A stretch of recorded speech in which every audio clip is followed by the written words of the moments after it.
Bonjour, je me présente, Mylène Tétrault, directrice principale en mobilité internationale chez Raymond Chabot Grant Thornton. En fait, vous connaissez probablement déjà Raymond Chabot Grant Thornton comme une firme comptable. Mais nous sommes également un chef de file canadien dans le domaine de la fiscalité, service aux entreprises. Lorsqu'on parle de service aux entreprises, on parle achat-vente d'entreprise, évaluation d'entreprise, conseil en management, ressources humaines, redressement et insolvabilité. Notre équipe est formée de 2300 professionnels répartis au Québec, bien sûr, au Nouveau-Brunswick et dans l'Est de l'Ontario. Notre firme est membre de Grant Thornton International, qui en fait nous donne accès à des professionnels dans 130 pays au travers le monde, ce qui permet à nos clients d'avoir de l'information privilégiée et un levier stratégique important, surtout dans notre domaine en fiscalité internationale. Aujourd'hui, je vais vous parler de la fiscalité américaine liée à l'achat et à la vente d'un bien immobilier aux États-Unis. On va aborder 3 sujets. Tout d'abord, la résidence fiscale. On va démystifier comment faisons-nous pour être résident fiscal américain. Ensuite, je vais vous parler de lorsque quelqu'un loue un bien aux États-Unis, qu'est-ce qu'on doit faire, autant au niveau américain qu'au niveau canadien, et en fait, lorsqu'on vend cette propriété-là, qu'est-ce qu'on doit faire? Tout d'abord, au niveau de la résidence fiscale américaine. Comment pouvons-nous être résidents fiscal américains? Tout d'abord, les citoyens américains sont résidents fiscaux, les détenteurs de green card, mais aussi ceux qui respectent les critères du Substantial Presence Test. Qu'est-ce que le Substantial Presence Test? En fait, c'est notre fameux calcul du 183 jours. Comment se calcule ce 183 jours-là? En fait, dans l'année en cours, on calcule 100 des jours. Dans l'année précédente, on calcule 100 des jours aux États-Unis qu'on multiplie par un tiers. Et à ça, on additionne la deuxième année précédente qu'on calcule notre nombre de jours passés aux États-Unis multiplié par un sixième. Cette équation-là, lorsqu'elle arrive à plus de 183 jours, alors là, nous sommes résidents fiscaux américains. Qu'est-ce que ça veut dire? Ça veut dire qu'on doit s'imposer aux États-Unis sur nos revenus mondiaux. Je vous donne un petit exemple de calcul. En 2017, même 2017, 2016, 2015, notre personne passe 130 jours aux États-Unis. Alors, ça sera quoi notre résultat du Substantial Presence Test? En fait, en 2017, on multiplie par 100 ça fait 130 jours. En 2016, en fait, on multiplie par un tiers. Et en 2015, on multiplie par un sixième. Le total de toute cette équation-là est supérieur à 183 jours. Alors là, notre client serait résident fiscal américain. Par contre, il existe une exception qui s'appelle le Closer Connection Exception, qui, en fait, est en vertu de la loi interne américaine, qui vient dire, lorsque nos liens sont plus forts avec le Canada, qui est notre famille, notre maison, permis de conduire, liens socio-économiques, on peut remplir le formulaire 8840 l'année suivante avec un délai au 15 juin. On envoie ça à l'IRS et ça vient nous protéger. Et ça vient dire, bon, écoutez, selon le Substantial Presence Test, vous dépassez le 183 jours.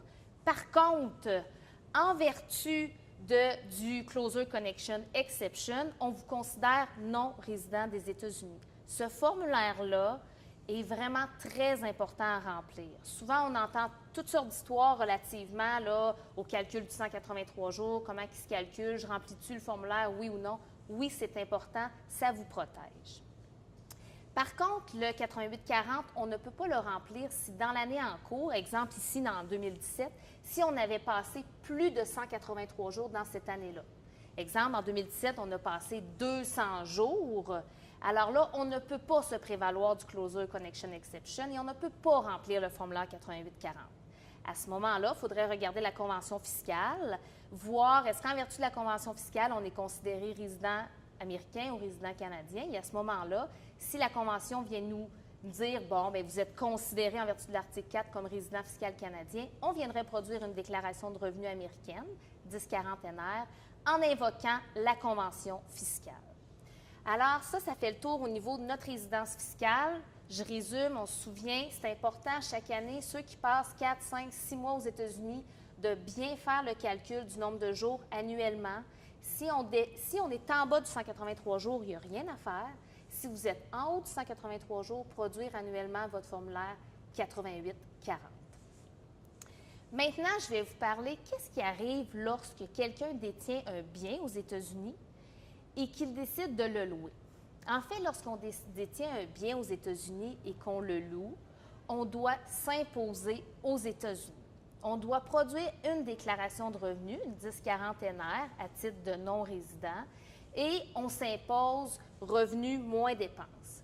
La règle de base pour les non-résidents, c'est le non-résident devrait retenir 30 du revenu brut et l'envoyer à l'IRS. Par contre, l'IRS vous permet annuellement de produire une déclaration de revenus et de vous imposer sur votre revenu net. Alors, ce qui est beaucoup plus avantageux, on s'entend, parce qu'aux États-Unis, l'amortissement est obligatoire. Fait que souvent, au niveau des revenus de location, ça donne un revenu de location infime, voire nul, ou une perte, ce qui génère généralement ou très peu d'impôts. En fait, lorsqu'on produit notre déclaration de revenus, revenus moins dépenses, qu'est-ce qui est important de savoir, c'est qu'on a besoin d'un numéro d'identification qu'on appelle un ITIN. Ce numéro d'identification-là, c'est un peu en fait comme notre NAS canadien. Lorsqu'on produit une déclaration canadienne, on est linké en quelque sorte avec notre NAS. C'est la même chose au niveau des États-Unis. Lorsqu'on produit une 1040 NR, on doit avoir un numéro d'identification et la demande se fait via le formulaire W7 qu'on remplit la première année en même temps que la 1040 NR. Alors, c'est très important. L'IRS vous permet annuellement de produire une déclaration de revenus parce qu'en fait, l'IRS pourrait venir vous imposer 30 du brut en vous refusant vos dépenses. Et il y a 6 semaines environ, l'IRS a émis un communiqué concernant les revenus de location pour les non-résidents et ils ont dit que prochainement, avec leur équipe de fiscalité internationale, ils allaient s'attaquer à ça, ils allaient regarder en fait les gros immeubles à condos, ils allaient prendre la liste, voir les non-résidents qui sont propriétaires et ils allaient voir si les propriétaires s'imposent bien aux États-Unis. En plus de la déclaration de revenus américaine, en fait, qu'est-ce qu'il faut regarder? Est-ce qu'il y a une déclaration de revenus d'État à faire, une déclaration de revenus étatique? En Floride, il n'y a pas d'impôt d'État pour le particulier. Il y en a pour les sociétés, mais pas pour le particulier. Alors, on a seulement une déclaration de revenus fédérale à produire. Par contre, dans d'autres États, il faut également produire la déclaration d'État. Et si on est à revenu imposable en profit, il faut payer notre impôt d'État. Également, qu'est-ce qu'il faut faire attention, c'est au niveau des taxes de vente. En Floride, lorsqu'on fait de la location court terme, voire en bas de 6 mois, on doit s'inscrire aux taxes de vente qu'on appelle les Sales and Use Tax. On doit percevoir la taxe de vente et la remettre à l'État de la Floride. C'est très important. Ensuite, souvent, la question que je me fais poser, Mylène, qu'est-ce qui arrive avec mon état des revenus et des dépenses locatifs de mon bien situé aux États-Unis pour ma déclaration de revenus canadienne? On se souvient, nous, on est résident fiscal canadien, on s'impose sur nos revenus mondiaux. Alors, ce revenu-là, on l'impose également dans notre déclaration de revenus canadienne. Par contre, il n'y a pas de double imposition. Si on a payé de l'impôt aux États-Unis sur notre revenu de location, alors l'impôt qu'on va avoir payé aux États-Unis, on va venir le prendre en crédit pour impôt étranger au Canada contre notre impôt canadien généré par ce revenu de location-là. Alors, je résume, au niveau de la location d'une propriété, déclaration de revenus à produire, obtenir un numéro d'identification. On regarde également, est-ce qu'il y a une déclaration étatique à produire, une déclaration d'État? Les taxes de vente, est-ce que nous sommes corrects? Et bien sûr, là, s'assurer que notre professionnel qui produit nos déclarations de revenus canadiennes est en mesure de bien l'imposer au Canada et au Québec, bien sûr, et voir s'il y a un crédit d'impôt étranger à prendre. Maintenant, je vais vous parler au niveau de la vente de cette propriété-là en Floride. Souvent, les clients appellent, me disent « Mylène, là, je vais vendre la semaine prochaine, mon title agent veut retenir 15 %, qu'est-ce que je fais avec ça? » En fait, c'est vrai, c'est le FIRPTA, qui est le Foreign Investment in Real Property Act, qui vient dire lorsqu'un non-résident vend un bien immobilier, il doit avoir une retenue de 15 % sur le prix de vente. Alors, on vend 500 000, il y a une retenue de 15 % qui est applicable et le title agent prend cette retenue-là, l'envoie à l'IRS comme un acompte provisionnel. Par contre, il y a une exception qui existe. Lorsque la vente de notre propriété est en bas de 300 000 et que l'acheteur va l'utiliser pour des fins personnelles, alors il peut avoir une exemption du FERPTA. Il n'y aura pas de retenue. Également, il existe un autre moyen de s'en sortir, si on peut dire. On peut faire une demande de diminution de retenue par le formulaire 82-88B. En fait, dans quel cas ça s'applique?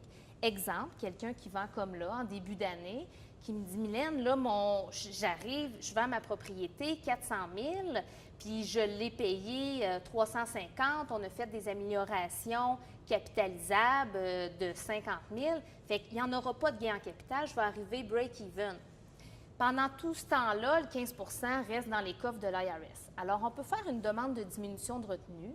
En fait, c'est qu'on prouve on prouve notre gain en capital ou notre perte en capital et on envoie le formulaire avant la transaction à l'IRS. Ensuite, l'IRS nous répond en disant oui ou non, j'accepte la diminution de retenue et à ce moment-là, le title agent vous libère les sommes, ce qui est beaucoup plus avantageux parce qu'exemple, quelqu'un qui a une retenue présentement, l'argent reste dans les coffres de l'IRS et peut récupérer seulement l'année prochaine en produisant une déclaration de revenus. Fait que ça peut être intéressant. C'est sûr que lorsque les gens vendent en fin d'année, habituellement, on ne produit pas le 82-88B parce qu'en fait, en début d'année, on va être capable de produire la déclaration de revenus. Mais toutes les transactions jusqu'à l'été, si c'est applicable et intéressant, on va faire la demande de diminution de revenus. Par contre, si on ne fait pas de demande de diminution de retenue, que la retenue s'applique réellement, 15 on peut faire on peut avoir un remboursement, comme je vous l'ai dit, parce que quelqu'un qui vend une propriété aux États-Unis, tout comme celui qui le loue, doit produire une déclaration de revenus américaine, une 1040 NR. Encore là, on a toujours besoin d'un numéro d'identification parce que si cette personne-là vend, ça ne veut pas dire qu'elle l'a loué, qu'elle a produit des déclarations antérieures. Alors, cette personne-là, c'est la première fois qu'elle produit une déclaration de revenus américaine. Alors là, on va lui faire la demande d'un numéro d'identification. Si retenu il y a eu de 15 et que l'impôt réel sur le gain est beaucoup moindre que la retenue, alors le client va recevoir son remboursement lorsqu'on va produire la déclaration de revenus à l'IRS. Ensuite, même chose, il faut faire attention au niveau étatique. En Floride, on est correct, il n'y en a pas, mais dans les autres États, le gain en capital de votre vente est imposable. Ensuite, l'autre point qui est vraiment très important, puis souvent les gens font le saut lorsqu'on produit leur déclaration de revenus, c'est au niveau de la déclaration de revenus canadienne. On se souvient, on convertit en dollars canadiens dans notre déclaration de revenus canadienne, on convertit notre gain en capital. Comment qu'on le convertit? En fait, le coût d'acquisition, on le convertit à la date d'acquisition et le produit de disposition, on le convertit à la date de la vente. Alors, ça peut donner des drôles de résultats parce que quelqu'un qui a déjà un gain en capital du côté US, qui a acheté au pair, qui vend présentement, même qui a vendu l'année passée, nos taux de change sont très élevés. Alors, en plus d'avoir un gain en capital, il y a un gain sur taux de change.